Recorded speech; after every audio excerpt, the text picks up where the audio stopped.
Ассалаумағалейкум достар. Кеше түнде көптен күткен алтын доп иегері анықталды. Ақыры дегенде Месси мен Роналдудың дәуірі аяқталып, жас футболшыларға да бұл трофейді жеңетін мүмкіндік туды.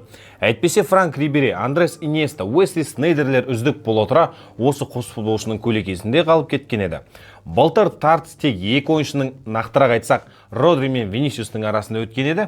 Биыл интрига одан әрі қыза түсті. Біріншіден, басты үміткерлердің саны артты. Баяғыда екеу-ақ емес, екіншіден барлығының мүмкіндігі бірдей болып, мынау жеңеді деп айту қиындық тудырды. Биыл алтын допқа таласатын негізгі үміткерлердің қатарында Барселонаның екі футболшысы Ламин Ямаль мен Рафинья және ПСЖ-ның қос футболшысы Усман Дембеле мен Витинья болды. Ал Мо Салах, Нуно Мендеш, Жан-Луиджи Донарума, Ашраф Хакими дегендердің мүмкіндігі жаңағы төртеуінен айтарлықтай аз болып тұрды. Бірақ бұлардың топ 10 қатарына кіретіні анық еді. Достар, шығарылымды бастамас бұрын арнаға тіркеліп, видеоға лайк басып, пікір қалдырып кетіңіздер. Айтпақшы, біздің арнаның оқырмандардың саны 1000-ға жетті. Мұнымен тоқтап қалмай, сіздер қолдасаңыздар, бұдан да жоғары межені бағындыра аламыз. Біздің TikTok және Telegram арнамызға да жазылуды ұмытпаңыздар.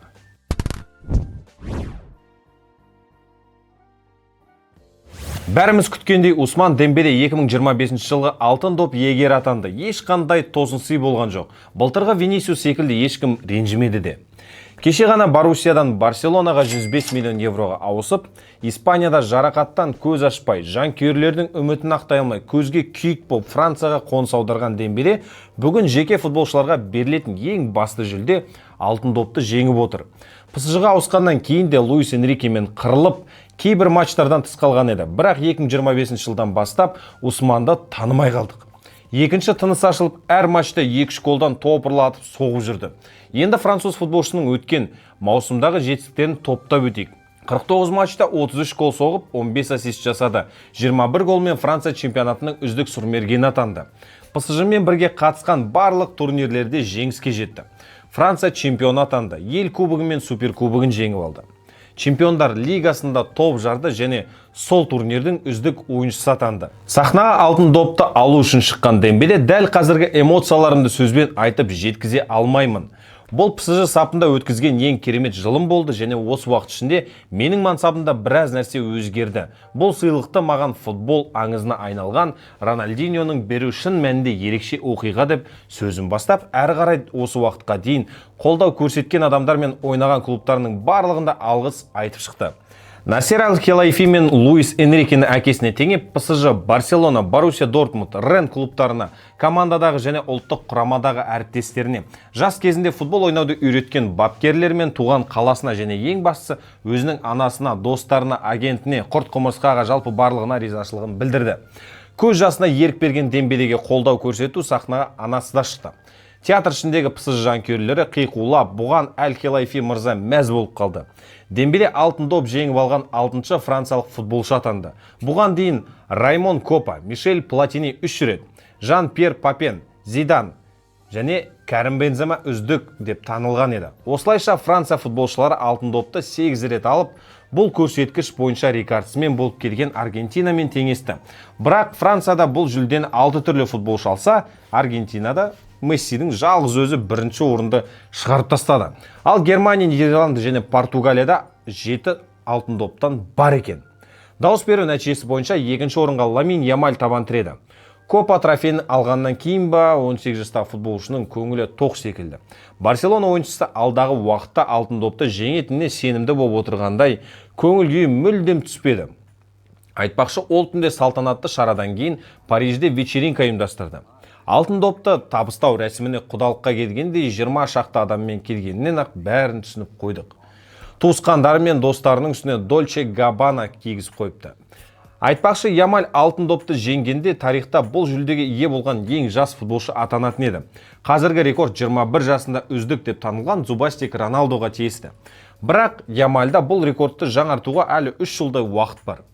Алтын допты Дембеленің алғанына ешкімнің қарсылығы жоқ, бірақ кейбір футболшылардың позициялар көңіл көншітпей тұр. Мысалы, өткен маусымда ойыннан нәтижелі әрекеті көп болған чемпиондар лигасында жасындай жарқыраған Рафинья 5-ші орыннан бірақ шықты. Бұл қалай болғаны? Барселона футболшысы кем дегенде 3-ші немесе 4-ші орынға жайғасуы керек еді. Бірақ Оның орнынан Мұхаммед Салах болып басыпты. Әрине, Ливерпуль футболшысы былтыр АПЛ-да білгенін істеді. Бірақ Рафинияның сіңірген еңбегі оған қарағанда молырақ болды. Ал Педрише өткен маусымда Барселонаның барлық дерлік матчына қатысқан, Испания ішіндегі трофей атаулының бәрін жеңген жартылай қорғаушыға алғашқы ондықтан орын табылмапты. 11-ші орынға табан тіреді. Осындай майда шүйде қателіктерді қоспағанда соңғы жылдардағыдай үлкен қателік кеткен жоқ деп ойлаймын.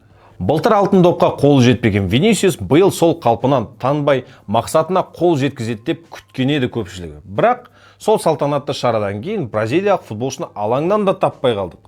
Ақыр соңында Реал Венгері дауыс беру қорытындысы бойынша 16-шы орыннан бір-ақ шықты.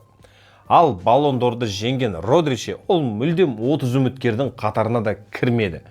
Осылай болуына да өзіндік себептер бар. Манчестер Ситидің жартылай қорғаушысы ауыр жарақат алып, ұзақ уақыт бойы лазаретте жатты.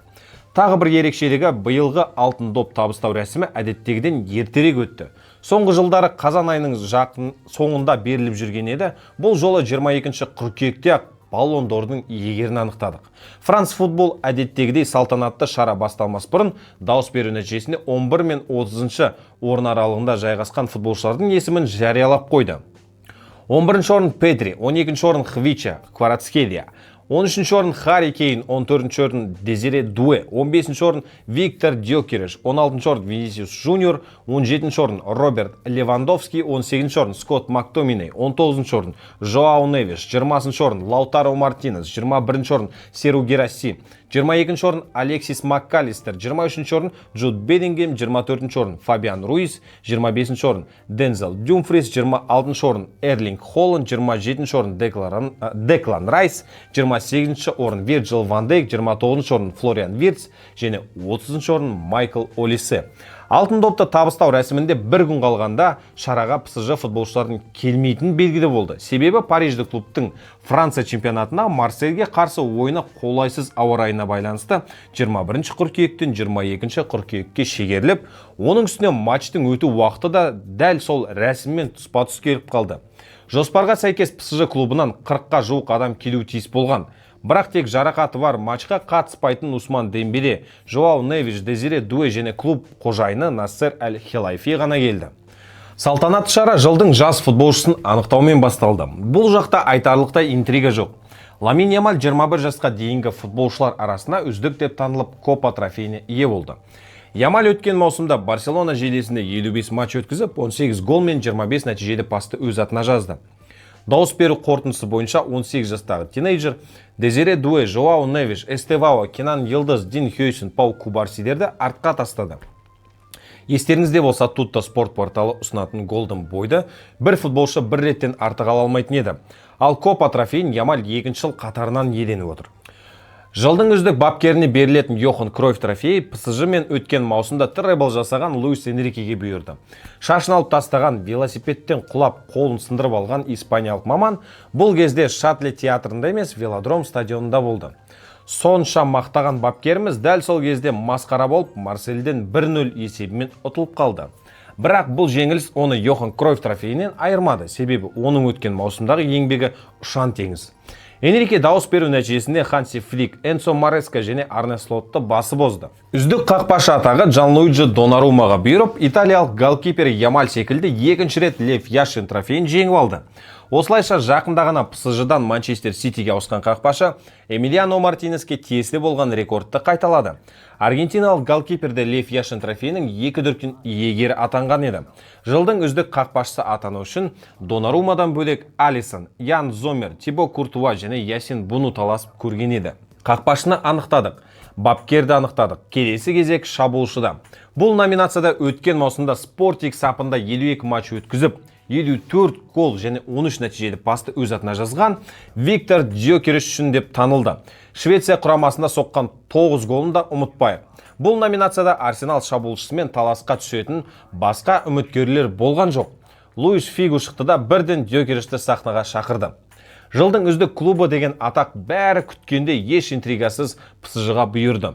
Парижді клуб дәл сол сәтте Марсельмен ойнап жатқандықтан жүлдені Нассер Аль-Хилайфи жалғыз өзі алды. Шейхтің командасы өткен маусымда Франция чемпионы атанып, Чемпиондар лигасы мен ел кубогына топ жарған болатын. Рональдиньо Усман Дембелені марапаттамас бұрын сахнаға Андрес Иньеста шығып, әйелдер арасындағы алтын доп иегері Айтана Бонматиге сыйлығын табыстады. Барселона мен Испания құрамасының жартылай қорғаушысы 3-ші жыл қатарынан үздік деп танылды. Және бұл көрсеткіш бойынша 2 алтын добы бар Алексия Путельясты рекордын жаңартты. Осылайша 2025 жылғы үздіктер мен алтын доп иегері анықталды. Месси мен Роналдудың дәуірі бітіп, бұл сыйлыққа таласатын футболшылардың саны арта түсті және жанкүйерлерге интрига сыйлауда. Келесі жылғы жарыс биылғыдан да тартысты болатын деп күтеміз енді.